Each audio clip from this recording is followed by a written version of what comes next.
All right, everyone. Today I want to talk about some stuff that you want to do to end up making more gold selling the exact same items and the exact same number of items that you're already selling on the market, because it's one thing to end up making more gold by putting in more time or effort, but it's so much of a sweeter feeling to make more gold simply by doing a few little things, selling the exact same items and the exact same number of items that you were selling before. So let's talk about it. And I actually want to start off with the first thing here, which I'm going to spend a few minutes on because it's a really, really big one. And it's actually why I have this vendor open right here. And this is something that you might not know about, or you might not know about all too well. And that is that my first tip here is, before you end up going to the market and selling trade skill resources, take a look and see if it's going to be worth converting those resources from one rarity to another. And just open up the market here so we can get a bit of an example. If you take a look at, say, like the foraging resources, you've got your common white ingredients, you've got your green ones, and you've got your blue ones. Obviously, you've got the prices. Don't focus too much on that, because obviously, depending on when you watch the video, what server you're on, what region you're in, these are all things that are going to cause the prices to be way different than what they actually are when you're watching the video. But what you want to do, no matter what the prices are on your server, is before you dump all of your trade skill stuff, take a look at this guy and see if it's actually possibly worth converting one of your rarity resources to another. And this is the first menu right here. You can see that you can convert green and blue iron ores to white iron ores at a 2-to-1 ratio, or I guess a 1-to-2 ratio. So one of the green ores is going to give you 2 of the white ores. It's 25-to-50. And then it's a 1-to-10 ratio for the blue ores. So one of the strong iron ores is going to end up giving you 10 of the white iron ores. It's 5-to-50, but it's a 1-to-10 ratio. Same for the timbers right here. So that's one of the menus, but another very important one, and this is a little bit more complicated, is this powder menu.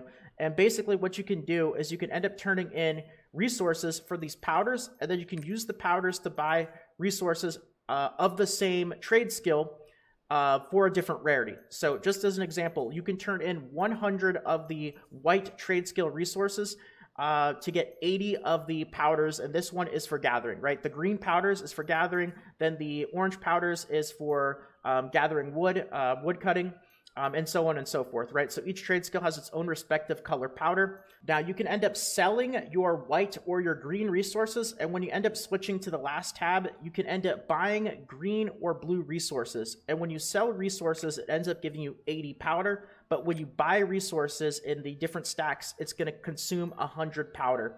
And just so you can get an idea, because this is something you're going to have to look into a little bit more, and obviously the numbers and the prices are all going to kind of depend on your server and what time you're watching the video, what region you're in, and all that sort of stuff. But basically, 100 of the white resource is going to turn into 40 of the green resource, or 100 of the white resource is going to end up turning into 8 of the blue resource. So that just kind of gives you a better idea, but this is obviously something where every trade skill is going to be different, and you want to look into this. And especially if you're going to be selling a lot of trade skill stuff in the future, this is absolutely something where, for now, if you're only selling a couple items, it only might seem like a couple gold here and there, but, you know, if this is something that you're going to be doing a lot of in the future, and you end up selling, you know, hundreds, thousands, even tens of thousands of trade skill items, if you're making a 1 to 2 gold mistake every time by not doing this and looking into it, that's going to end up being hundreds, if not thousands, of gold in the future. So this is definitely something you want to look at when you start selling large amounts of trade skill items. So that's the first one, and I know I spent a little bit on it, but it was a really, really important one, so I wanted to kind of go over that in a little bit more detail. But let's move on to some other stuff that you can actually do to end up making more gold from simply selling the same items and the same number of items. So another really big one that I see, especially a lot of streamers and YouTubers make, is don't simply just undercut whatever item it is that you're trying to sell without doing any kind of research, and especially don't undercut without really taking a look at that average day price number. This is actually a really nice number that they give us here that a lot of games auction houses won't actually give you, and it allows you to get a better sense of what this item has been actively selling for besides just the very last sale, because there's always the possibility, and I see this happen all the time, especially in like the enhancement materials, that somebody decides to just get rid of an item really quickly. And, you know, let's just use something that the prices are going to be really easy to understand as an example. Let's just say like a life leap stone, right? A tier tier 2 Leapstone, you could see that the average daily price is 170 gold, and occasionally somebody just doesn't care, they want to get rid of it, and they'll list it on the market for like 99 gold. And I'll actually see that the recent price sold was 99 gold. Now, if you find yourself in that circumstance where you just go to the market and then you end up posting your item and you just undercut by 1 for whatever it is that you're trying to sell, you run yourself in that situation where somebody just posted a bunch of them really cheaply because they're trying to get rid of it, and now you're just undercutting something that's going to basically sell right away anyway. And this does happen, so what you want to do is do a little bit more digging into, especially for items that are more valuable.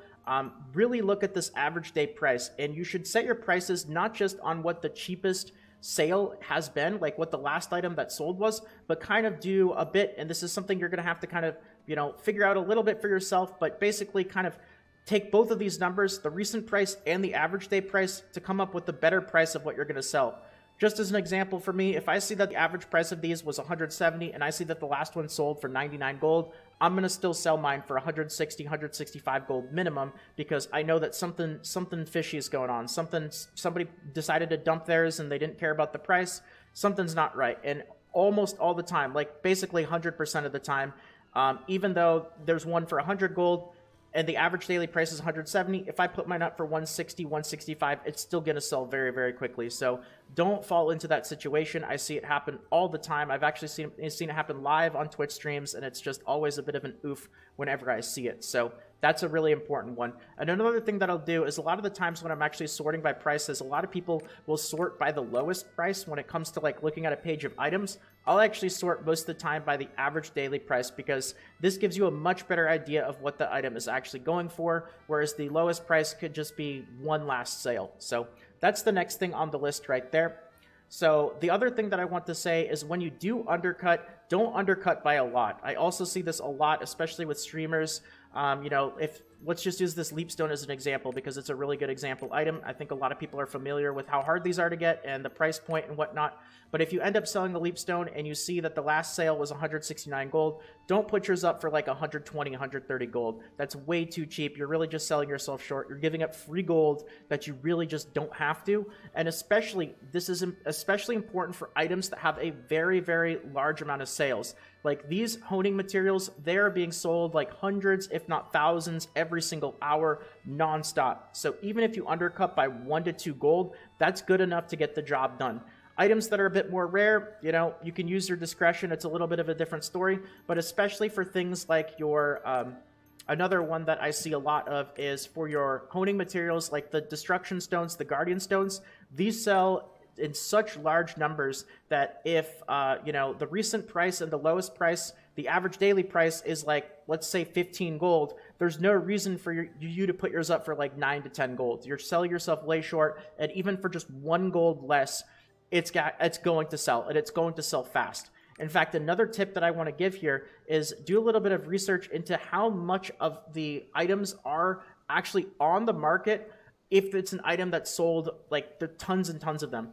Like what you can do is you can actually click the buy button and it'll tell you the exact number that are available at each price point. So at 14 gold, there's 3,200 bundles of 10. So there's actually 32,000 of these Guardian Stones available. Notice that there's a lot more at 15 and 16 gold. So, you know, there's a good chance that if you want to sell these, because there's only 3,000 of these at 14, if you want to get a little bit of extra money, you can actually put yours at 15 gold because, you know, that's where the majority of them are actually at. Now, it might sell a little bit slower, and this really is kind of a balance that you have to figure out of what do you want more? Do you want to sell the item quicker, or do you want to take the risk of maybe not selling it or not selling it as fast and try to get a little bit more gold from it?